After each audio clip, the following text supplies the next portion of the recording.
C'est pourquoi saignez les reins de votre entendement, soyez sobres, et ayez une entière espérance dans la grâce qui vous sera apportée lorsque Jésus-Christ apparaîtra.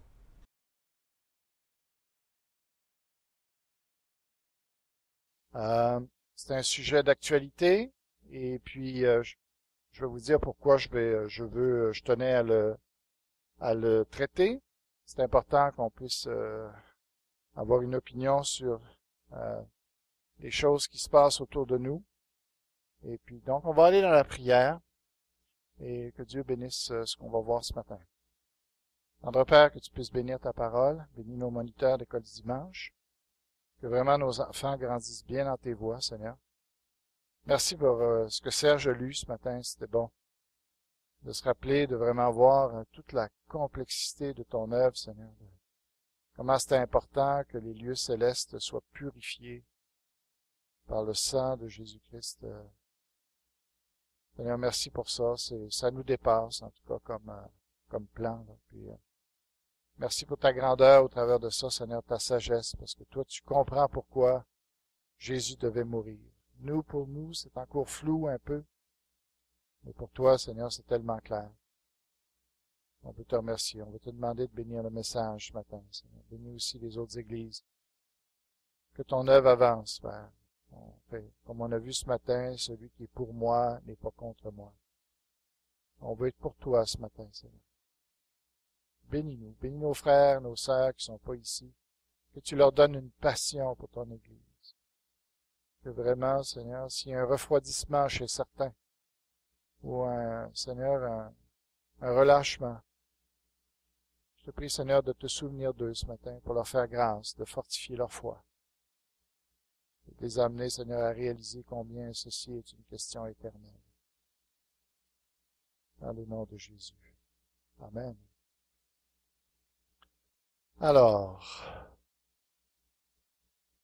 la légalisation du cannabis. Qu'est-ce qu'il faut en penser? Évidemment, je ne veux pas simplement parler du rôle qui incombe au gouvernement. C'est eux qui décident les lois. On n'est pas un parti politique. Et donc, on n'a pas à gérer cet aspect-là, mais pour plusieurs raisons, quand même, on a besoin d'aborder ces choses-là. Et vous allez voir que c'est un sujet qui est pratique. De toute façon, vous allez avoir des messages comme ça, que ce soit sur le sport, sur la politique, sur à peu près n'importe quoi, à un moment donné. Attendez-vous à ce que je vous amène des messages parce que je crois que l'Évangile touche à tout et qu'il faut être en tant que chrétien, il faut avoir une opinion sur tout. La Bible nous dit l'homme spirituel juge de tout. Alors, pourquoi parler du sujet du cannabis? Professeur d'école peut faire la même chose. Un avocat peut faire la même chose. Un politicien peut faire la même chose. Pourquoi un pasteur devrait parler de ça? Mais je crois que tout ce qui touche à la morale, tout ce qui touche à l'éthique, doit être abordé par le pasteur, par l'enseignement à l'Église. Il faut qu'on se fasse une idée sur ces choses-là. Pourquoi? Eh bien, premièrement, pour se protéger soi-même, pour savoir qu'est-ce qu'il faut faire avec ça. Le cannabis, probablement que déjà vous avez pas mal votre idée. Il n'y a pas seulement ça, c'est que nos enfants sont concernés aussi. Comment, en tant que parents, comment comprendre cette question-là, comment la voir, et pour être capable de protéger nos enfants, de pouvoir être capable de les enseigner correctement. Donc, il faut voir les faits, il faut voir les choses correctement. Il faut aussi, on est le sel de ce monde, et on va se faire poser des questions sur qu'est-ce que tu penses de ça, toi? Bien, je pense que il est important qu'on soit intelligent dans nos réponses, qu'on sache de quoi on parle, plutôt que d'être comme les gens qui disent n'importe quoi, sans trop savoir de quoi ils disent, juste parce que ils sont hautains et orgueilleux, et puis ils se prononcent sur tout sans trop savoir. Nous, on veut pas se prononcer sur des choses sans savoir. Et c'est important qu'on regarde ça. Et qu'est-ce que la Bible dit? Qu'est-ce que Dieu a à dire là-dessus? Est-ce que Dieu a dit quelque chose sur le cannabis? Je pense que oui. C'est pour ça qu'il faut le voir aussi, en dernier lieu. Voilà. Alors, on va parler du cannabis, on va parler de la loi aussi. Et puis, donc, voici ce que dit la loi actuelle par rapport à ça. Vous le savez qu'actuellement, on en parle beaucoup. C'est pour ça que je trouve que c'est pertinent que je vous donne une orientation par rapport à ça. On est en train d'en parler presque tous les jours aux nouvelles. Et puis, la loi actuelle dit le cannabis demeure une drogue de l'annexe 2 en vertu de la loi réglementant certaines drogues et autres substances, et à moins d'une nouvelle réglementation pour sa production et sa distribution à des fins médicales, elle peut donner lieu aux infractions prévues par cette loi. La possession et la vente de cannabis à des fins non médicales demeurent illégales partout au Canada. Les magasins de cannabis ou dispensaires et autres vendeurs de cannabis qui ne sont pas autorisés par Santé Canada en vertu de la loi actuelle sont illégaux. Ils sont alimentés par des producteurs illégaux et vendent des produits non testés, non réglementés, qui peuvent être dangereux et présenter un risque particulier pour les enfants. Mise en application des lois, il y a des risques réels pour la santé et la sécurité publique associés à l'utilisation de la marijuana, comme ses effets sur le développement mental des jeunes et les profits illicites qu'elles engendrent et qui soutiennent le crime organisé. Jusqu'à ce que les lois sur le cannabis soient modifiées et qu'une réglementation rigoureuse et des restrictions soient mises en place, les autorités policières continueront de réprimer la possession et les ventes illégales de cannabis. Les effets du cannabis. Sentiment de bien-être, de calme et de détente. Alors, dans cette couleur-là, vous allez voir un peu pourquoi les gens prennent ça. Je pense qu'on est dans une société qui est malade, une société qui vit beaucoup de stress, qui vit beaucoup de dépression, et ils ont besoin d'échappatoire. Plutôt que d'aller vers le Seigneur, d'aller vers l'Évangile, les gens se tournent vers la drogue. La drogue est le compétiteur direct de l'Évangile. Je sais pas si vous avez réalisé ça. Hein. S'il n'y avait pas ça, il y a beaucoup de gens qui se tourneraient vers l'Évangile, justement, pour avoir cette paix-là, pour avoir ce calme, pour avoir ce soulagement qu'ils ont besoin. Okay? Donc, comment on doit prier? Eh bien, ça aussi. On doit prier pour que le Seigneur délivre la population, puisse réaliser ce que ça fait la drogue et tout ça, pour qu'ils puissent se tourner vers quelque chose qui est bien meilleur que ça, c'est-à-dire l'Évangile.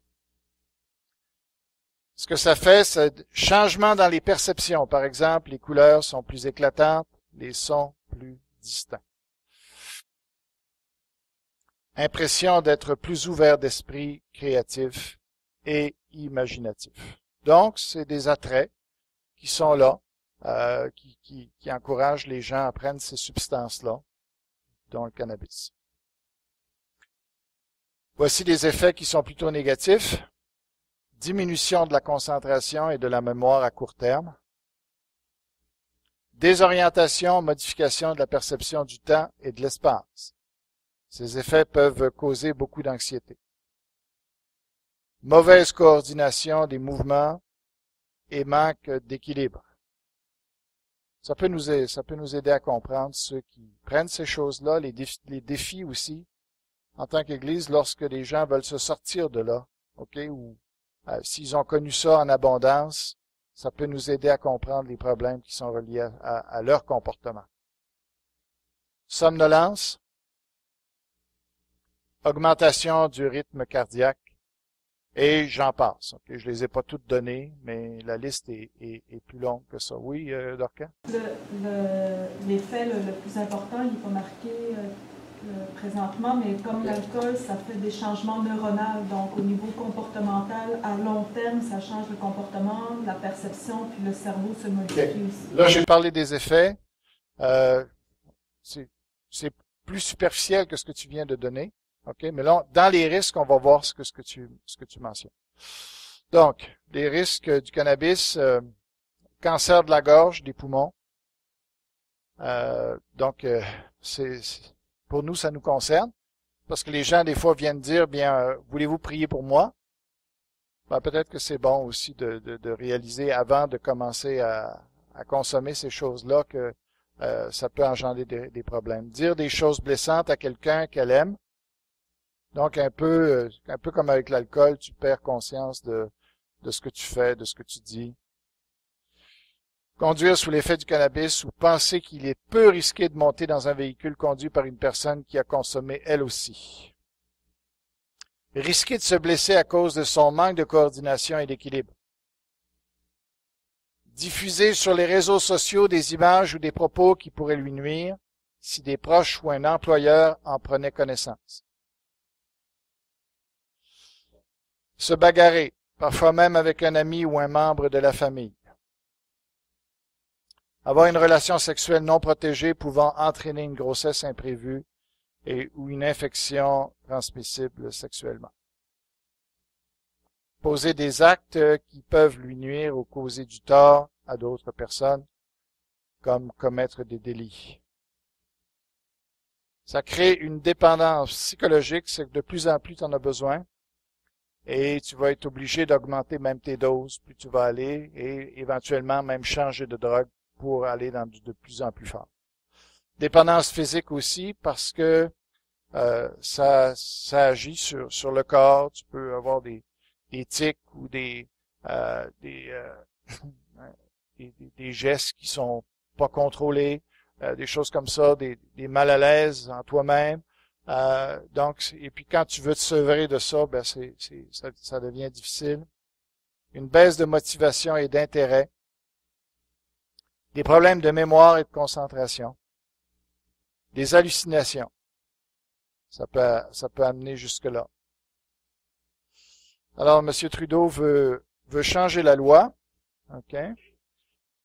Et puis, voici ce que vise la légalisation. D'accord. Et on va retrouver ce que notre Dorca disait, là. La loi vise restreindre l'accès des jeunes au cannabis, protéger les jeunes contre la promotion du cannabis et l'incitation à en consommer.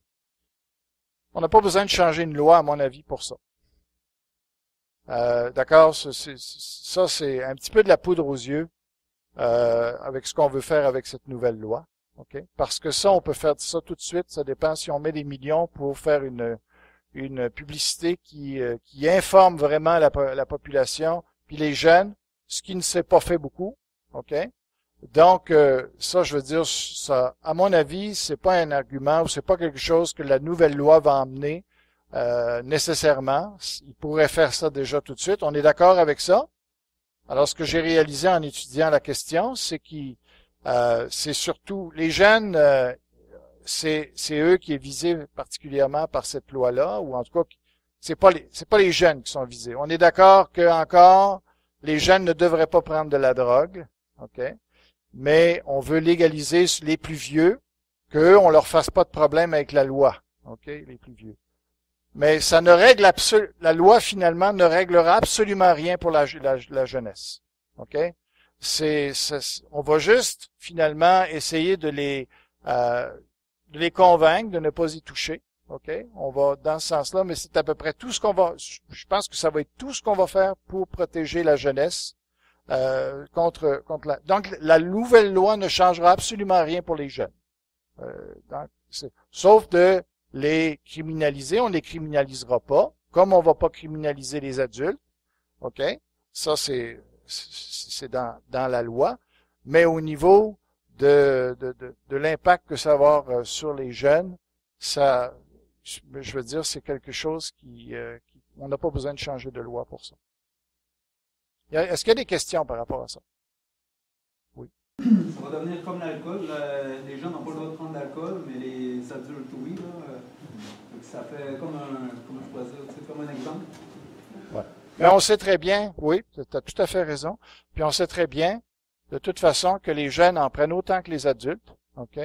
Donc, la nouvelle loi, ce qu'ils emmènent, ça peut avoir l'air de dire que ça va, je veux dire, on va réduire énormément la consommation, Mais dans la réalité, ça ne les touche même pas du tout. Et puis, c'est là qui est surtout le problème. Puis, ils le reconnaissent. C'est au niveau du cerveau, du développement du cerveau. C'est là que c'est le plus dangereux de la drogue. Puis, à ce niveau-là, tout ce qu'ils comptent faire, c'est de le décourager. Okay? Oui, Michael. En allant voir mon psychiatre, justement, pour mes troubles paniques, il m'a parlé de la marijuana, justement, puis il m'a dit que ça pouvait être un déclencheur de crise de panique récurrente. Pour après ça, puis pour l'avoir vécu, ben, c'est pas le fond. D'accord. Ouais, je peux pas vous demander à tous, ok, parce que c'est un message quand même. Mais ben, allez-y, j'ai donné ça. Vas-y. Un commentaire, c'est pareil comme l'arbre de la connaissance du bien et du mal, quand le Seigneur a dit de ne pas l'en prendre. C'est exactement. Tu légalises, tu leur dis de ne pas en prendre. Ouais. Ben, c'est ça, c'est un message. C'est un message qui est contradictoire. D'ailleurs, vous allez le voir ici. OK? Mieux faire connaître au public les risques pour la santé associés au cannabis. OK? Donc, ils veulent faire ça au travers de la nouvelle loi. Mais, puis en même temps, ils veulent protéger la santé publique en soumettant les produits à des exigences rigoureuses en matière d'innocuité et de qualité.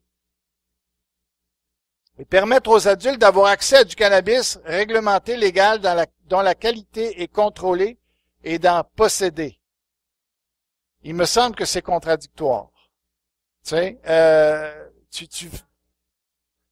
c'est ça. Alors, ce qu'on dit pas, c'est justement, on va encourager d'une certaine manière, puisqu'on le légalise, à ce que les parents les plus vieux aient du cannabis dans la maison, puis on va s'imaginer que les jeunes qui vont regarder ça vont, eux, être sensibilisés au fait que c'est dangereux.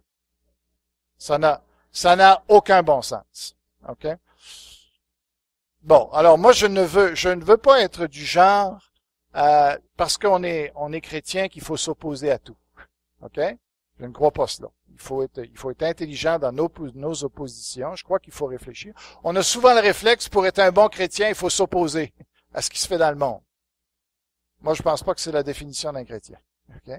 Alors, il faut savoir pourquoi on s'y oppose, et il faut garder l'esprit ouvert de dire, c'est une bonne loi ou c'est pas une bonne loi? Alors, on regarde les faits, puis on regarde si c'est une bonne loi ou non. Autre chose. Décourager et réduire les activités criminelles en imposant de lourdes sanctions pénales aux personnes qui enfreignent la loi, en particulier celles qui importent ou exportent du cannabis ou qui en fournissent aux jeunes. Ça, actuellement, là, ils peuvent le faire. Tu sais, qu'est-ce qu'ils vont faire de plus? Rien. Rien. S'ils peuvent le faire là, ils peuvent le faire maintenant avec la loi actuelle. OK? Donc, permettre la production légale du cannabis en vue de réduire les activités illégales. Ça, encore là, j'ai des questions là-dessus parce que, premièrement, on veut donner du cannabis pur, hein, et puis, je me dis, pourquoi est-ce que les trafiquants coupent le cannabis avec d'autres produits? Voilà. Une des choses, je me dis, c'est pour en produire plus, faire de l'argent plus avec ça. Alors, j'imagine qu'ils devraient être capables de produire à meilleur coût, même leur affaire. OK? Parce que c'est pour ça qu'ils le coupent avec des produits qui coûtent moins cher. Premièrement. Deuxièmement, je me dis, qu'est-ce qui fait que c'est si attirant que ça, le cannabis? C'est pas le cannabis lui-même, c'est les autres produits qu'ils mettent dedans. Alors, même que tu vends du cannabis pur, t'as pas réglé le problème parce que si les jeunes cherchent l'effet des produits dérivés qui sont ajoutés, ben, ils vont continuer à les chercher. Vous comprenez l'idée? Ça fait que je suis pas sûr qu'on a réglé quoi que ce soit là-dedans. Puis en plus, on est en train de la produire. Puis finalement, ce qu'on est en train de dire, c'est que c'est correct de travailler dans ces usines-là qui vont produire ça, mais les citoyens qui, comme nous, vont se poser la question, est-ce que je travaille pour une usine comme ça ou non?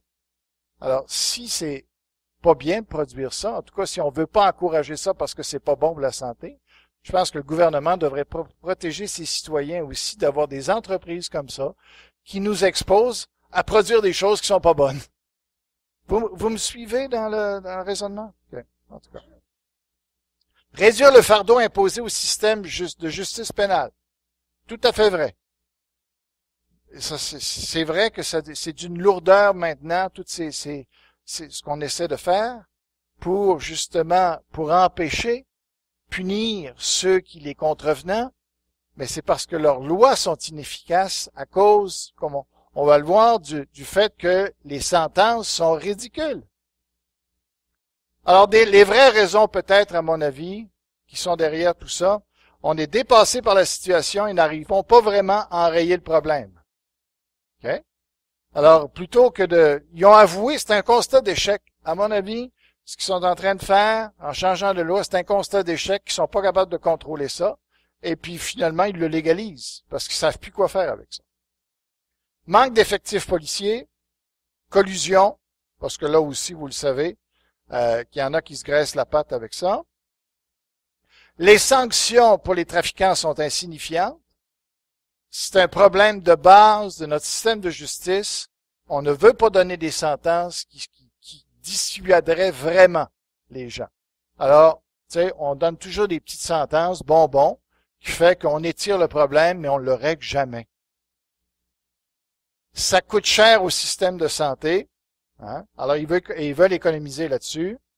Ça coûte cher au système de justice, évidemment. Et le gouvernement veut profiter de la manne financière actuellement aux trafiquants. T'sais? Et certains dirigeants en consomment eux aussi. Alors, t'es mal placé pour décourager quelque chose si toi-même t'aimes ça. Donc, alors voilà. Maintenant, ce qui nous intéresse, c'est par rapport à nous, les chrétiens, qu'est-ce qu'il faut penser de ça? On changera pas les lois. On peut peut-être aller faire du piquetage pour dire qu'on n'est pas d'accord avec ça, quand on réalise vraiment l'ampleur de ce que ça va produire dans notre société. Mais ce qu'il faut faire face, c'est qu'il y a des gens qui se disent chrétiens qui utilisent des arguments qui sont faux pour défendre ça. OK? Un premier argument, la Bible ne l'interdit pas. Est-ce que c'est un argument valable? C'est sûr que la Bible n'est pas obligée de parler de tout ce qui n'est pas bon. Parce que le livre serait très, très gros. Tu sais? Mais ça ne veut pas dire qu'il n'y a pas des principes dans la Bible qui recoupent cette question-là et qui nous permettent de voir si c'est bon ou non. OK? Mais même au niveau de l'interdiction ou du fait que la Bible n'en parle pas, c'est plus ou moins vrai. Dans Ézéchiel 8, 17, vous regarderez ça, il y a un verset qui parle, l'hébreu est un peu difficile à traduire, mais dans beaucoup de versions, vous allez voir que vous avez l'impression vraiment que les gens qui même se donnaient à l'idolâtrie, eh bien, ils se droguaient pour augmenter leurs effets. Même chose qu'il y avait des prostituées. Alors, il y avait aussi de la drogue qui semble être mêlée dans les cultes idolâtres pour justement encourager ces cultes-là. Et la réaction de Dieu n'est pas positive par rapport à ça. Vous pourrez lire ce verset-là, prenez-le en note. Vous pourrez le regarder, il parle du fuseau qu'ils mettent sur leur nez là pour en respirer la fumée. Alors, un autre argument, Dieu a créé le pot.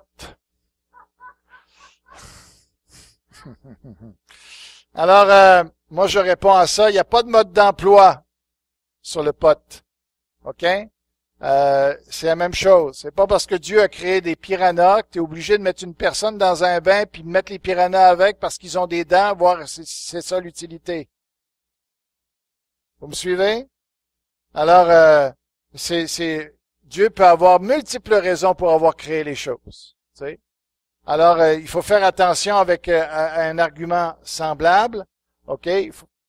Dieu peut avoir simplement créé cela pour la senteur, pour l'esthétique, la beauté de ça, pour le désir simplement de créer une variété, sans aucune utilité rattachée à ça. Ou ça peut être curatif, ça peut être une plante médicinale. Va-t'en voir le but pour lequel Dieu a créé les choses.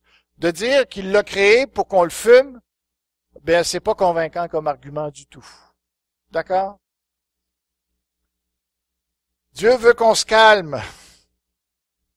Alors, oui, alors c'est sûr que...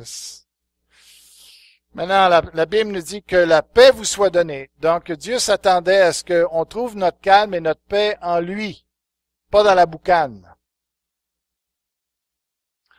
Dieu nous appelle à la liberté. Ah bon? OK, alors je peux faire n'importe quoi si je suis libre. C'est une très mauvaise définition de la liberté. OK? Alors Dieu dit ici, ne vous laissez pas mettre de nouveau sous le joug de la servitude. Alors la liberté, c'est justement d'être libre du péché, libre des choses qui nous contrôlent. Donc, c'est une mauvaise compréhension de la liberté que d'invoquer cet argument-là. Dieu ne se soucie pas de ce qui entre dans le corps, mais de ce qui sort du cœur. Vous connaissez ce verset-là? Hein? Est-ce qu'on peut l'utiliser pour ça? Je ne pense pas non plus. Je pense que la Bible dit, il est possible de pécher contre son corps. Donc, Paul parle du péché contre le corps et pas simplement contre l'âme ou l'esprit. Mais ici, si on prend des substances qui détruisent notre corps, je pense qu'il s'agit de quelque chose qui n'est pas bien. Des vrais arguments bibliques par rapport à ça. Dieu veut qu'on reste alerte intellectuellement. 1 Pierre 1,13, on va regarder cela. 1 Pierre 1,13.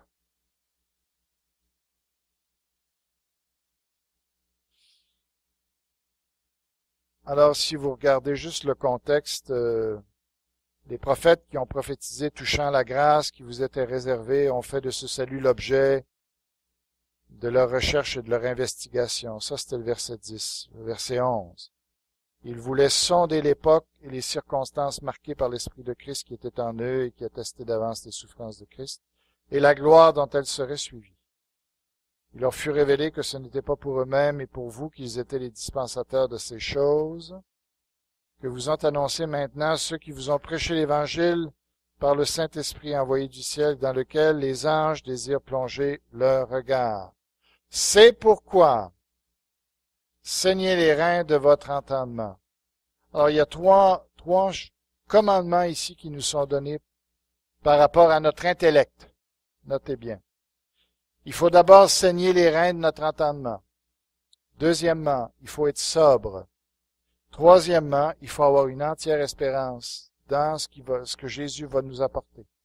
Trois choses qu'il faut garder dans notre tête tout le temps. OK. Alors, qu'est-ce que ça veut dire? Vous avez noté le « c'est pourquoi ». Qu'est-ce qui vient juste avant de ce verset-là? Qu'est-ce qui vient? Il dit, les prophètes, quand ils ont vu le plan de Dieu, du salut, qu'est-ce qu'ils ont fait? Ils ont cherché à comprendre.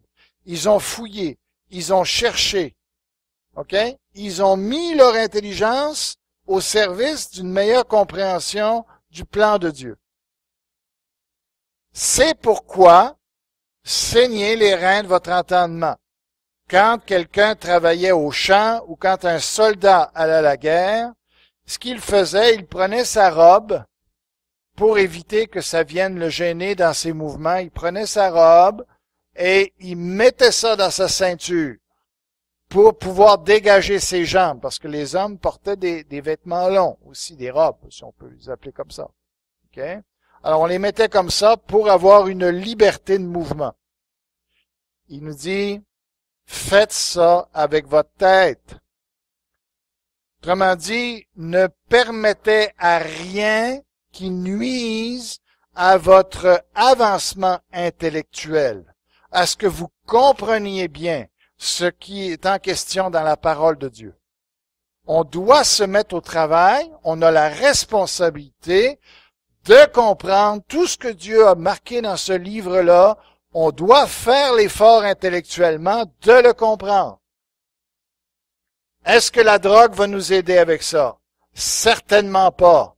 On a vu tout à l'heure la question de manque de concentration. Ça permet à ce que, finalement, intellectuellement, somnolence, on devient plus paresseux intellectuellement. C'est totalement le contraire de ce que ce verset dit de faire. Il faut qu'on se mette, que les chrétiens aient le courage de réfléchir. Et il dit, soyez sobre. Habituellement, on voit la sobriété comme juste par rapport à l'alcool. Tu sais, de ne pas consommer trop pour pas s'étourdir. Mais évidemment, Paul ne dit pas ça juste pour l'alcool. Tout ce qui pourrait nous distraire, tout ce qui pourrait faire en sorte de nous étourdir, tout ce qui nous ferait en sorte de nous faire dévier ou risquer de nous faire dévier du chemin que Dieu nous a tracé, tu sais, il faut mettre ça de côté. Est-ce que la drogue aide à ce qu'on soit plus consacré au Seigneur, à ce qu'on soit plus engagé pour le Seigneur? Non. La sobriété nous exige que on fasse attention, qu'il n'y ait rien qui vienne nous affecter et nous détourner de la marche qu'on a, puis du but qu'on a de ressembler de plus en plus à Jésus-Christ. Et troisièmement, ayez une entière espérance. Alors, c'est ce qui s'en vient, qui est notre vie. C'est ça qu'on fixe, puis on ne veut pas se laisser distraire, s'emboucaner l'esprit pour finalement mettre notre espérance dans un joint ou dans l'état de félicité que ce joint-là peut nous apporter. Qui est une fausse félicité. Dieu ne veut pas qu'on se mette sous un esclavage. OK? Toute dépendance, tout contrôle qui viendrait de l'extérieur sur notre vie, eh bien, on a été libérés justement du péché pour être capable de marcher librement. Allons pas nous mettre sur des choses comme ça qui créent des habitudes et qui font que on n'est pas libre de servir. Dieu veut qu'on soit rempli de l'esprit. Il dit, ne vous enivrez pas de vin, c'est de la débauche. Ne vous emboucanez pas l'esprit, c'est de la débauche. OK? Parce que ça mène au désordre. Ça mène, on a vu tout à l'heure avec des choses sexuelles. Tu sais, ça nous amène à dire des choses qu'on ne devrait pas dire. Alors, des choses comme ça.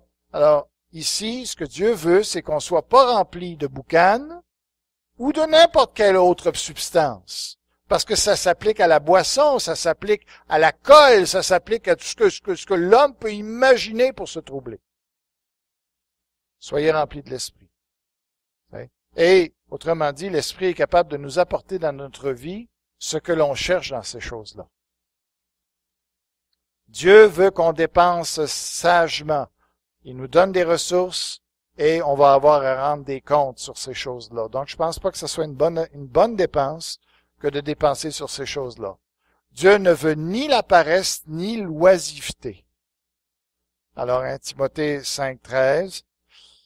Alors, pour toutes ces choses-là, je pense je ne sais pas s'il y en a parmi vous qui ont la difficulté avec la drogue, mais si c'est le cas, bien, venez nous voir, venez voir les anciens, qu'on puisse commencer à voir de quelle manière est-ce que vous pouvez vous en sortir.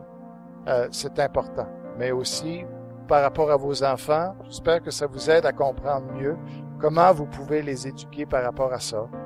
Alors, voilà. J'aimerais terminer avec un chant, simplement dans le Seigneur mon Dieu, parce que j'ai à cœur qu'on termine par un chant, et puis surtout un chant d'appel pour, s'il y en a qui n'ont pas encore accepté Jésus-Christ comme son sauveur, comme leur sauveur, ou qui voudraient justement, qui ont besoin de se sortir de dépendance, bien je vous invite à faire un pas en avant, de venir, de vous avancer. Je vais prier pour vous après le culte. Et puis, alors avec un chant tout simple que vous pouvez chanter avec moi, ça n'est pas nécessaire que je fasse un solo.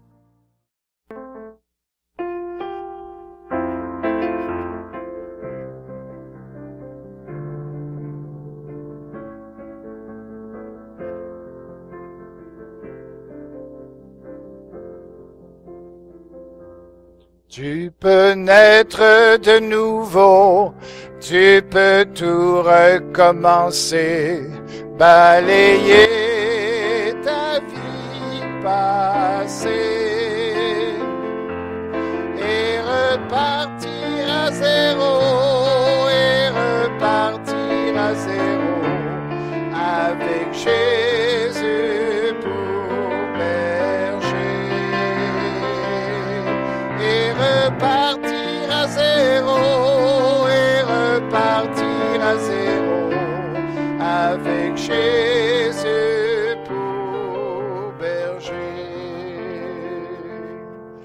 Alors, s'il y en a ce matin qui, justement, qui ont des problèmes avec des choses, que vous aimeriez repartir à zéro, que vous aimeriez prendre un nouveau départ avec le Seigneur, bien, n'hésitez pas. Je pense que s'il y a un pas de foi, on peut faire, juste de s'approcher. C'est de dire, ouais, je prends une décision ce matin. Puis il y a des choses dans ma vie que j'aimerais qu'ils partent. Ça peut être la drogue, ça peut être autre chose. Mais je veux vraiment repartir à zéro avec le Seigneur. Je veux connaître un nouveau départ. Alors, je vous invite de venir et puis on va continuer le chant. De cette eau, source de la pureté, source de la vérité. Tu peux boire de cette eau, tu peux boire de cette eau, source de